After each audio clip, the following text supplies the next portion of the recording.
Hi అండి. ఈ మధ్య కాలంలో ఎక్కువగా వినిపిస్తున్న పదం మేనిఫెస్టేషన్.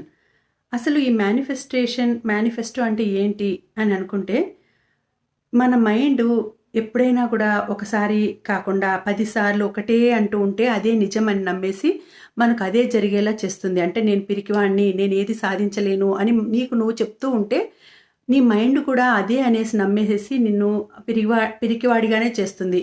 అలాగే అట్లనే నువ్వు నేను ధైర్యవంతుడిని, నేను బాగా సాధిస్తాను, నేను ఈరోజు కష్టపడతాను, నేను నెక్స్ట్ ఒక రాబోయే 2 ఇయర్స్‌లో ఒక పెద్ద ఇల్లు కొంటాను, ఒక కారు కొంటాను, నేను ఈ స్టేజ్‌లో ఉంటాను, ఒక హై స్టేజ్‌లో ఉంటాను అని మీరు అనుకుంటూ ఉన్నారనుకోండి, ఆ అనుకున్న దాన్ని ఒక పేపర్‌లో గాని, ఒక బుక్‌లో గాని, ఒక డైరీలో గాని రాసి పెట్టుకోండి.